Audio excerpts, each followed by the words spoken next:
Hi there.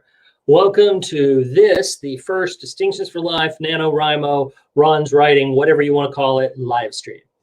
And because it is the day before Halloween, and I was wearing this hat at a local haunted house that I did, and I was wearing my really cool steampunk mask, which I did not leave sitting on my desk, but it was with my hat and the rest of my steampunk paraphernalia that I was doing this weekend. So I thought I would wear this. I noticed that Brandon Sanderson was doing a live stream today, and he was wearing his a costume, and I had a hat, and it was sitting on my table, so I'm wearing it. I will say this hat is really cool. Like the goggles light up. These things light up too, and this was really handy because we were on a trolley. We were the tour guides on a trolley for a haunted house slash historic home thing, and it was dark most of the time, but when I had these on, they were actually useful to have little lights that point at you. Also, these lights remind me of sort of that uh, uh, that era that I'm trying to go for with Space Girl Red, which brings us to the actual topic of today's live stream, which is what am I doing to prepare to write my novel, Space Girl Red, in the month of November. And it's going to be kind of weird. So I'm going to tell you some things I'm doing, but one of the things I'm doing, you're going to think may think is strange. But let's get to the basics first. And the first thing I have done is I have set up my NaNoWriMo experience, or whatever you want to call it. I don't know what you want to call it. I'm ready for Nano, so I'm doing NaNoWriMo things. And I've set up my page. Here is the URL that you can follow me on Nano and see what my word counts are and all that kind of stuff. Of course, right now, there are no word counts because, hey, not writing, which will bring me to our second thing, which is that, once I decided to do this, I wanted to start writing for a couple of reasons. Number one, I wanted to start writing because now I'm in the groove and I want to write. And number two, I wanted to get in the habit. So get in the habit of time of day and of what my writing habits are. Also to get a feel for how many words I could write. Like my goal is to write 2,000 words a day. And so I wanted to get a feel for how long that was going to take me. The answer to that question is about 2 hours. And so I've been writing, but I didn't want to screw up my beginning word count for Space Girls. And, I didn't want to cheat per se by writing ahead of time. And so I decided to write on my other novel, the one I did back in 2017 that I still have around. So let me show you that. Now I'm going to have to do a little navigation with StreamYard here to get the window I want. So the other thing I've done is I've set Scrivener up for both of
in interesting ways. So, and as you write, you learn things. That's a big point that I have learned along the way, is that I learn things from the writing, which about the story, which is part of what I want to talk about on here, that you learn things from the writing, and we can apply that to people as well. But I also learned things about the plot from the writing.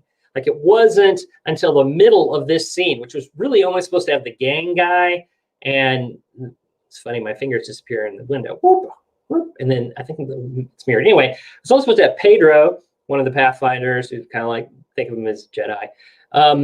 And it was only supposed to have Pedro and this gang guy, and they're in a bar, and the gang guy is threatening Pedro, and Pedro is threatening back, and that sort of was going to be the scene. And so I started writing it. And the first day I sat down to write it, I wrote 1,500 words, and all they were doing was talking. They were literally sitting at a table in a restaurant talking. I got done with that, and I'm like, I went to my wife, who does some writing too, and I'm like, 1,500 words, and all they're doing is talking, and they're not even done yet. Like, that was only the first half of their discussion. That was just sort of to the point that the gang guy had made most of his threats. And now Pedro is going to counter those threats. And so I started talking to her. It's like 1,500 words seems like a lot just for a discussion of two characters. And is that boring? Am I saying too much? Am I saying too little? And we started talking about it. And then I went and read back through it. And I realized that one of the things I do when I'm writing is I do this good thing where you don't just you look for the Lee words, the words that end in ly, which is where I am telling you what to feel. Like, he said it strangely, or he said it threateningly, or he was said more intensely, right? Like, you're telling the reader what the words that the person just said. You're telling them how they should feel about them.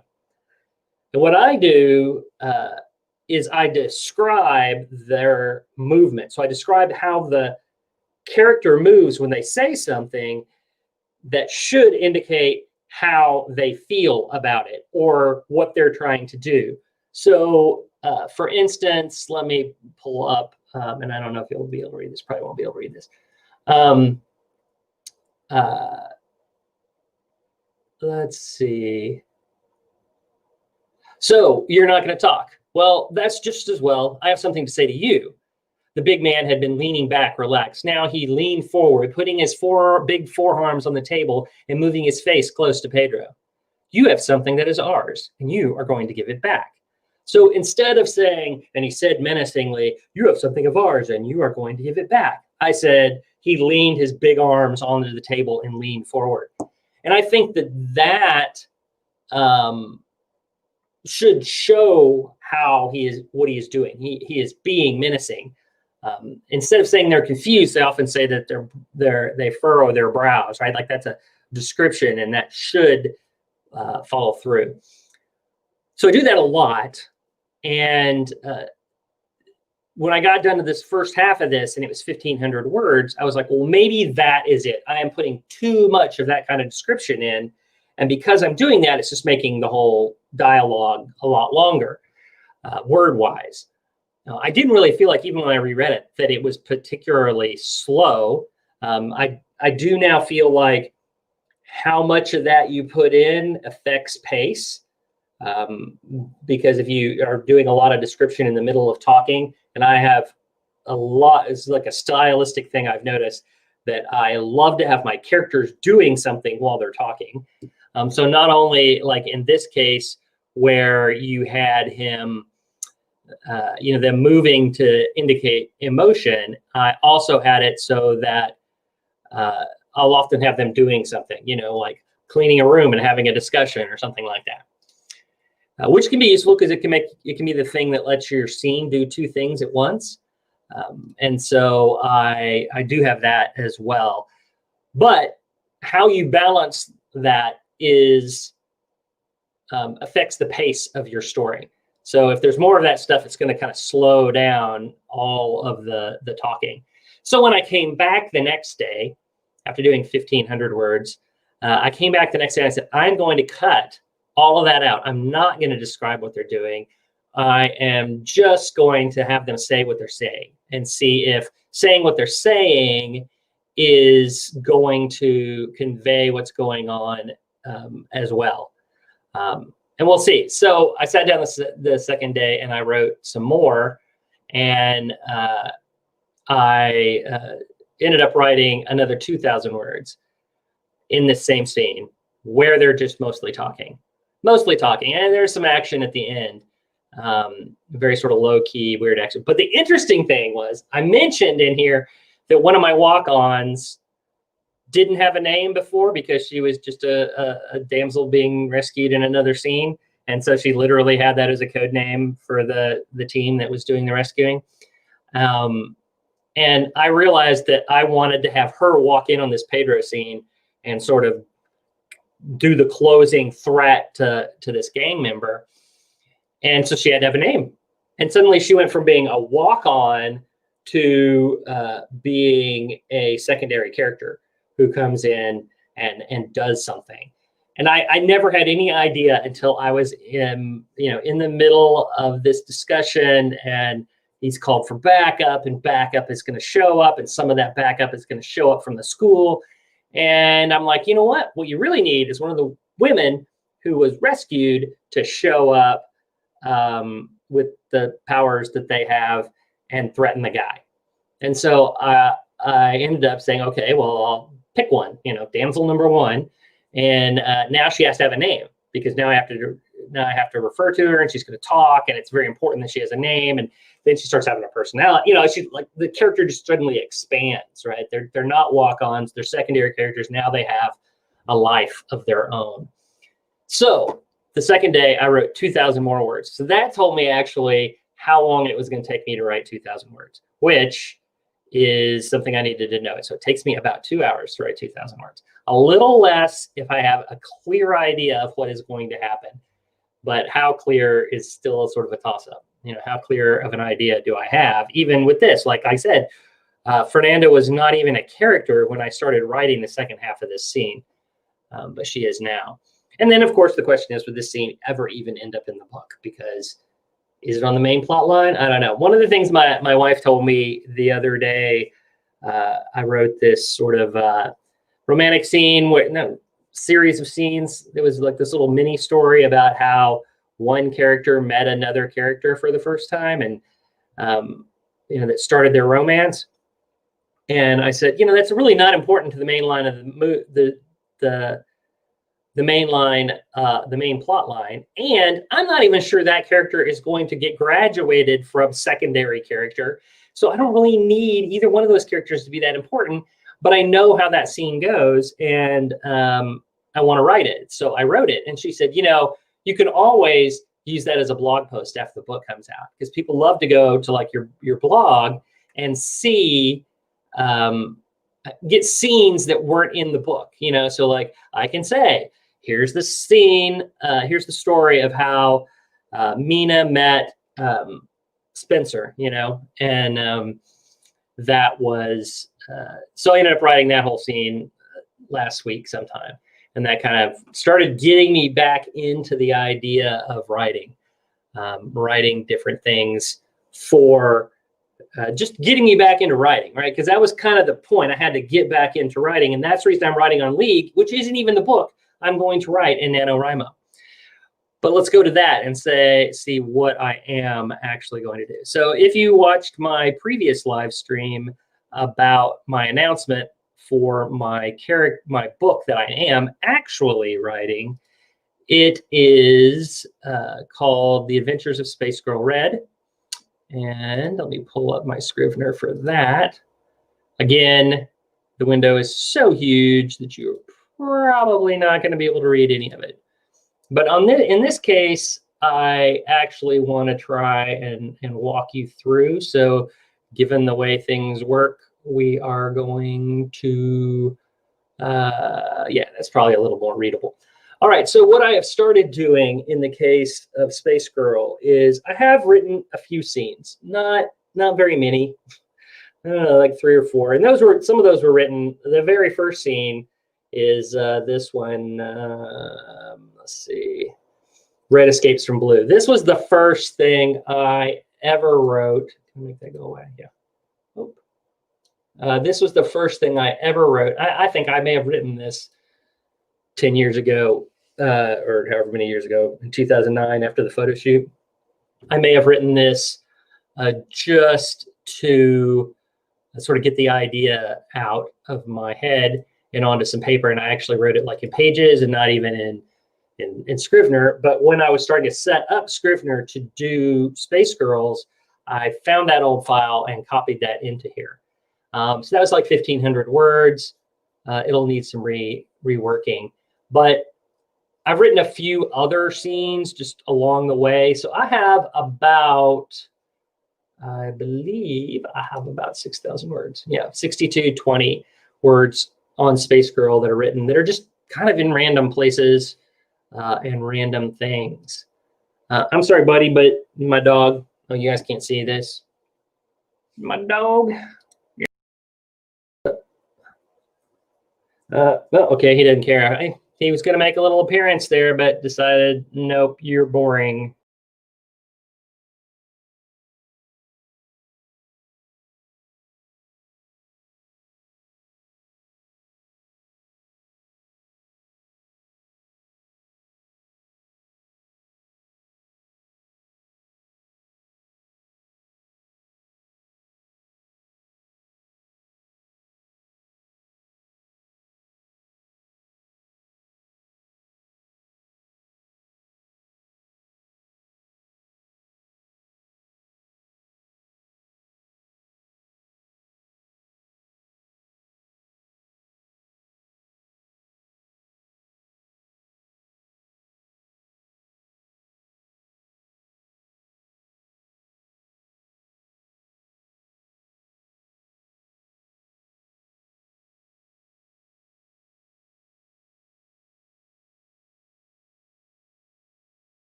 Do I have sound when I'm on the screen? Because it should be working.